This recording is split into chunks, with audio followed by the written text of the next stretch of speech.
नमस्कार दोस्तों, आप सभी का स्वागत है आपके अपने यूट्यूब चैनल ज्ञान स्टडी एलएमपी पर।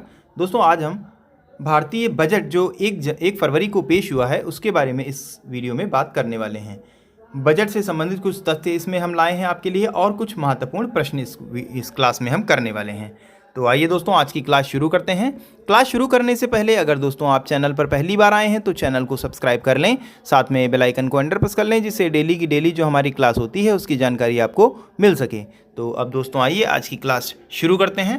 पहले दोस्तों ये आपके लिए एक प्रश्न है, आपको इसको देखना है और इसका आंसर हम लास्ट में अपने क्लास की लास्ट में हम आपको बताएंगे। क्या है क्वेश्चन? अंतिम बजट 2024, अंतिम नहीं दोस्तों, यहाँ पर टाइपिंग में मिस्टेक है, अंतरिम बजट यहाँ पर होगा। अंतरिम बजट 2024 किसके द्वारा पेश किया गया? निर्मला सीतारमण, नरेंद्र मोदी, अमित शाह, द्रौपदी मुर्मू। तो इस क्वेश्चन का जवाब आपको कमेंट बॉक्स में देना है और हम आपको लास्ट में इसका आंसर बताएंगे। वैसे आपको ज़्यादातर स्टूडेंट्स को इसका आंसर ज़रूर पता होगा। चलिए आगे चलते हैं। तो इसमें दोस्तों बजट से संबंधित कुछ महत्वपूर्ण तथ्य हम पहले इसमें बात करने वाले हैं। इसमें आप देख सकते हैं बजट शब्द के बारे में बताया गया है। बजट कहाँ से लिया गया? बजट शब्द फ्रेंच भाषा के बजट से, बैगेट से आया है और इसका मतलब की अगर बात कर लें तो चमड़े का थैला इसका मतलब होता है। आगे दोस्तों देखेंगे, संविधान के अनुच्छेद 112 के अनुसार आम बजट एक वित्त वर्ष में सरकार की ओर से, यहाँ पर गलत टाइप हो गया है, सरकार की और वहाँ का लेखा जोखा होता है। गलत दोस्तों, यहाँ पर कुछ टाइप हो गया है, लेखा जोखा होता है। तथा स्वतंत्र भारत का पहला बजट 26 नवंबर 1947 को तत्कालीन वित्त मंत्री आर.के. षणमुखम चेट्टी ने यह बजट पेश किया था। अगला दोस्तों पॉइंट है, वित्त मंत्री सीतारमण जी ने 1 फरवरी 2024 को सरकार का अंतरिम बजट पेश किया। ये दोस्तों यहाँ पर भी टाइपिंग मिस्टेक है, अंतरिम होगा, यहाँ पर अंतिम लिख गया है, अंतरिम बजट यहाँ पर है, अंतरिम बजट पेश किया। अब दोस्तों अंतरिम, ये देखिए यहाँ पर लिखा हुआ है अंतरिम बजट। इसके बारे में दोस्तों क्या होता है अंतरिम बजट, इसके बारे में दोस्तों हम जानेंगे। अंतरिम बजट होता क्या है, अगर ये आपसे पूछ लिया जाए तो आप क्या जवाब देंगे? तो आप यहाँ पर देख सकते हैं, अंतरिम बजट चुनावी वर्ष में नई सरकार चुने जाने तक थोड़े समय के लिए सरकारी खर्चों और राजस्व ब्यौरा होता है। यहाँ पर गलत टाइपिंग फिर से हो गया, टाइपिंग मिस्टेक ज़्यादा हो गया है, होता है यह, अर्थात यह पूर्ण बजट के आने तक का एक अस्थायी दोस्तों यहाँ पर होगा, स्थायी भी गलत लिखा है, एक अस्थायी प्रावधान होता है। 26 नवंबर 1947 को पेश किया गया था यह बजट और तत्कालीन वित्त मंत्री आर.के. षणमुख चेट्टी ने यह बजट पेश किया था। ये दोस्तों अभी आ चुकी है लाइन। आगे दोस्तों है चार प्रमुख समूहों पर ध्यान वित्त मंत्री, 4 प्रमुख समूहों पर ध्यान गया है हमारे वित्त मंत्री का, जिसमें कौन से समूह हैं ये इसके बारे में भी देखते हैं। वित्त मंत्री निर्मला सीतारमण ने कहा, सरकार 4 प्रमुख समूहों गरीब, महिलाओं, युवाओं और किसानों को ध्यान केंद्रित कर रही है। साथ ही उन्होंने कहा कि देश ने पिछले 4 वर्षों में तेजी से विकास किया है। ये दोस्तों हमारे निर्मला सीतारमण जी का कहना है। आगे दोस्तों है रेल कॉरिडोर में क्या रहा? रेल कॉरिडोर, सरकार 3 रेल कॉरिडोर शुरू करने का भी ऐलान किया है। साथ ही यात्री ट्रेनों का संचालन पर ध्यान केंद्रित किया जाएगा और इसके अतिरिक्त समुद्र रेल कनेक्टिविटी पर भी ध्यान दिया जाएगा। अगला हमारा पॉइंट है, सरकार मेट्रो रेल और नमो भारत सहित प्रमुख रेल बुनियादी ढांचा परियोजना का विस्तार अधिक शहरों में करेगा। सीतारमण ने कहा कि 40,000 रेल डिब्बों को वंदे भारत से जोड़ा जाएगा। अगला दोस्तों है ब्लू इकोनॉमी के बारे में, अगला पॉइंट हमारा है ब्लू इकोनॉमी क्या होती है? वित्त मंत्री निर्मला सीतारमण ने कहा कि एक्वा कल्चर को बढ़ावा दिया जाएगा, जिससे देश में ब्लू इकोनॉमी और आगे ले जाने में मदद मिलेगी। साथ ही पीएम मत्स्य संपदा योजना को आगे बढ़ाया जाएगा। अगला दोस्तों हमारा पॉइंट है लक्षद्वीप। पीएम मोदी की लक्षद्वीप यात्रा के बाद सरकार ने बजट में भी द्वीप के विकास और पर्यटन को बढ़ावा देने पर भी ध्यान केंद्रित किया जाएगा। अगला दोस्तों हमारा पॉइंट है लखपति दीदियाँ।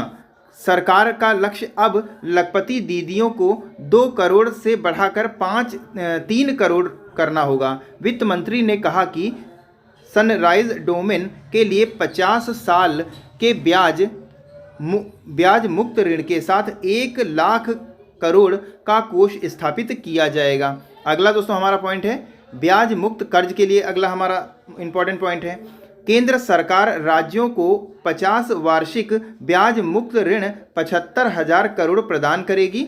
और वित्त मंत्री सीतारमन का कहना है कि 2014 से 2023 तक FDI प्रवाह $596 बिलियन रहा। अगला दोस्तों हमारा पॉइंट इनकम टैक्स से है। इनकम टैक्स वित्त मंत्री सीतारमन ने कहा कि 7 लाख तक की आय पर कोई टैक्स दे नहीं होगा। इस बार इनकम टैक्स स्लैब में कोई बदलाव नहीं किया जाएगा। अगला दोस्तों है मुद्रा योजना। इन 10 वर्षों में उद्यमिता जीवन में आसानी और सम्मान के माध्यम से महिलाओं के सशक्तिकरण के गति पकड़ी है। और वित्त मंत्री सीतारमन का कहना है कि महिला उद्यमियों को 30 करोड़ मुद्रा योजना रुपए ऋण दिया जाएगा। अगला दोस्तों है इंफ्रास्ट्रक्चर के विकास पर जोर। सरकार देश के इंफ्रास्ट्रक्चरों को मजबूत करने पर भी विशेष ध्यान दे रही है। बजट के तहत सरकार ने 11% अधिक खर्च की बात की है। अगला दोस्तों है वित्त मंत्री निर्मला सीतारमन ने कहा है कि उन्हें उम्मीद है कि लोकसभा चुनाव देश की जनता एक बार फिर प्रचंड जनादेश के साथ बीजेपी को चुनेगी। और इस बजट में उम्मीद के अनुरूप कोई बड़ी घोषणा नहीं की गई है। तो यहाँ पर दोस्तों जो बात कही गई है, आप समझदार हैं, आपको किसको वोट देना है आप अपने आप से देखिएगा कि यहाँ पर आपको किसको वोट देना है, कौन देश के लिए भला कर सकता है और कौन नहीं। तो वोट देने का अधिकार आपका है, आप अपने स्वतंत्रता से वोट दीजिएगा। अगला दोस्तों हमारा पॉइंट है पीएम जनमन योजना। वित्त मंत्री निर्मला सीतारमन ने कहा कि पीएम जनमन योजना उन आदिवासी समूहों की मदद करती है जो विकास के दायरे से बाहर रह गए हैं। अगला दोस्तों हमारा पॉइंट है वित्त मंत्री निर्मला सीतारमन ने कहा कि सरकार ने पिछले 10 वर्षों में 25 करोड़ लोगों को गरीबी से मुक्ति दिलाई है। अगला दोस्तों हमारा पॉइंट है 300 यूनिट बिजली फ्री दी जाएगी। 300 यूनिट फ्री बिजली दी जाएगी। सरकार ने हर महीने 300 यूनिट फ्री बिजली देने की घोषणा की है, जो आम जनता के लिए एक राहत की खबर है। अगला दोस्तों हमारा पॉइंट है सरकार कौशल विकास पर भी ध्यान केंद्रित कर रही है। साथ ही सरकार की कृषि क्षेत्र में भी ध्यान केंद्रित कर रही है। अगला दोस्तों है सर्वाइकल कैंसर के बारे में है, जो इस समय बहुत तेजी से चल रहा है। सरकार ने सर्वाइकल कैंसर के लिए टीकाकरण की भी घोषणा की है और साथ ही नए मेडिकल कॉलेजों के खोले जाने की भी घोषणा की है। इसके अलावा दोस्तों आगे है हमारा स्किल इंडिया के लिए है। अगला पॉइंट हमारा स्किल इंडिया। वित्त मंत्री निर्मला सीतारमन ने बताया कि सरकार ने 1.4 करोड़ रुपए को ट्रेनिंग देने का कार्य किया। साथ ही इन क्षेत्रों में अनुसंधान को बढ़ावा देने की बात कही है। अब बजट का लक्ष्य क्या है ये दोस्तों यहाँ पर अब आगे हम पढ़ने वाले हैं। सरकार ने कम बजट घाटा और 20% का उच्च पूंजीगत व्यय बनाए रखने पर ध्यान केंद्रित कर रही है। अगला दोस्तों है सस्ते कर्ज के लिए भी सरकार वचनबद्ध है। इनके तहत नई आवास ऋण सब्सिडी योजना भी सरकार के प्रमुख एजेंडे में शामिल हैं। अगला दोस्तों है सरकार और अन्य क्षेत्रों की तहत ऑटोमोबाइल सेक्टर पर भी ध्यान केंद्रित कर रही है। वहीं हाइब्रिड कारों को बढ़ावा देने के लिए उस पर लगने वाले कर को भी कम करने पर फोकस किया जा रहा है। अब बजट से कुछ महत्वपूर्ण प्रश्न हम यहाँ पर करने वाले हैं। ये कुछ पॉइंट थे जो हमारे वित्त मंत्री निर्मला सीतारमन जी के द्वारा कहे गए थे। उसके अलावा अब यहाँ पर कुछ हम इंपॉर्टेंट क्वेश्चन यहाँ पर करने वाले हैं, जो हर साल लगभग क्वेश्चन पूछे जाते हैं। कुछ करंट से हैं, कुछ बजट पर जो हमेशा पूछे जाते हैं प्रश्न, वो प्रश्न हैं। तो यहाँ पर हमारा पहला प्रश्न हो जाएगा, अंतरिम बजट 2024 में किस मंत्रालय को सबसे अधिक बजट आवंटित किया गया? ऑप्शन है आपके रक्षा मंत्रालय, शिक्षा मंत्रालय, ग्रामीण विकास मंत्रालय और युवा कार्यक्रम और खेल मंत्रालय। तो इसमें दोस्तों सही हमारा आंसर हो जाएगा रक्षा मंत्रालय। तो रक्षा मंत्रालय दोस्तों यहाँ पर हमारा सही उत्तर हो जाता है। वित्त मंत्री निर्मला सीतारमण ने अंतरिम बजट 2024 संसद में पेश किया। यह छठा मौका था जब वित्त मंत्री निर्मला सीतारमण ने बजट पेश किया था। साथ ही साथ उन्होंने अपने कार्यकाल का पहला और अंतरिम बजट पेश किया है। अंतरिम बजट के प्राप्त डॉक्यूमेंट के अनुसार रक्षा मंत्रालय को 6.1 लाख करोड़ रुपए के साथ सबसे अधिक आवंटन किया है। इसके बाद की अगर हम बात कर लें तो 2.78 लाख करोड़ रुपए के साथ सड़क परिवहन और राजमार्ग मंत्रालय दूसरे स्थान पर रहा। तो यहाँ पर दोस्तों ए ऑप्शन यानी रक्षा मंत्रालय हमारा सही उत्तर हो जाता है। आइए दोस्तों अगले प्रश्न पर चलते हैं। अगला दोस्तों हमारा प्रश्न है, भारत में पहला बजट 28 फरवरी 1860 को किसने पेश किया था? ऑप्शन है आपके ईस्ट इंडिया कंपनी के जेम्स विल्सन ने, बी ऑप्शन में है इंदिरा गांधी ने, सी ऑप्शन में है जवाहरलाल नेहरू ने और डी ऑप्शन में है इनमें से कोई नहीं। तो इसका दोस्तों सही उत्तर हो जाएगा ऑप्शन ए, यहाँ पर हमारा सही उत्तर हो जाएगा। पहला बजट 18 फरवरी 1860 को जो पेश किया गया था वो ईस्ट इंडिया कंपनी के जेम्स विल्सन द्वारा पेश किया गया था। तो यहाँ पर हमारा ए ऑप्शन सही उत्तर हो जाता है। आइए अगले प्रश्न पर चलते हैं। अगला दोस्तों हमारा प्रश्न है, संविधान में बजट शब्द की जगह क्या प्रयोग हुआ है? Annual financial statement, B option में है वार्षिक वित्तीय विवरण, सी ऑप्शन में उपरोक्त दोनों और डी ऑप्शन में इनमें से कोई नहीं। तो इसका भी दोस्तों सही उत्तर हो जाएगा ऑप्शन सी, यहाँ पर सही उत्तर हो जाएगा उपरोक्त दोनों। एनुअल फाइनेंशियल स्टेटमेंट और वार्षिक वित्तीय विवरण दोनों का ही हमारे संविधान में विवरण किया गया है। ये इसी का हिंदी मीनिंग है और ये इसी का ये अंग्रेजी मीनिंग है। तो यहाँ पर दोस्तों हमारा सी ऑप्शन सही उत्तर हो जाता है। आइए अगले प्रश्न पर चलते हैं।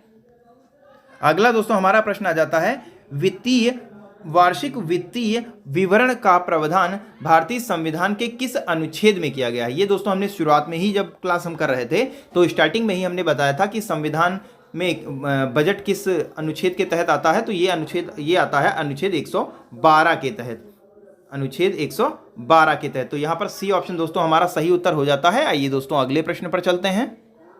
अगला दोस्तों हमारा प्रश्न आ जाता है 5 नंबर का प्रश्न है और शायद हमारा आज का आखिरी क्वेश्चन है, अंतिम प्रश्न है। भारत की पहली महिला वित्त मंत्री कौन थी? इंदिरा गांधी, सुषमा स्वराज, सोनिया गांधी और डी ऑप्शन में है इनमें से कोई नहीं। तो भारत की सबसे पहली महिला वित्त मंत्री थी इंदिरा गांधी। तो यहाँ पर दोस्तों ए ऑप्शन हमारा सही उत्तर हो जाता है। ये क्वेश्चन हमने बिल्कुल अपनी क्लास के स्टार्टिंग में पूछा था आपसे, आपको कमेंट बॉक्स में बताना है। तो इसका अब हम आपको सही उत्तर बताने वाले हैं। इसका सही उत्तर हो जाएगा निर्मला सीतारमण। 2024 का अंतरिम बजट निर्मला सीतारमण द्वारा पेश किया गया। तो यहाँ पर हमारा ए ऑप्शन दोस्तों सही उत्तर हो जाता है। निर्मला सीतारमण ने 2024 का बजट पेश किया और यह अंतरिम बजट था और निर्मला सीतारमण ने पहली बार अंतरिम बजट पेश किया है और टोटल मिलाकर छठी बार निर्मला सीतारमण ने बजट पेश किया है। तो यहाँ पर दोस्तों ए ऑप्शन हमारा सही उत्तर हो जाता है।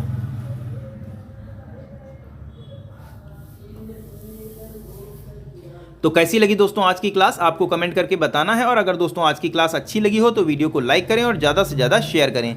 और अगर आप चैनल पर पहली बार आए हैं या अभी तक आपने चैनल को सब्सक्राइब नहीं किया है तो चैनल को सब्सक्राइब कर लें। इसी के साथ दोस्तों आज की क्लास हम यहीं पर समाप्त करेंगे। मिलेंगे अगली क्लास में, तब तक के लिए नमस्कार, जय हिंद, जय भारत।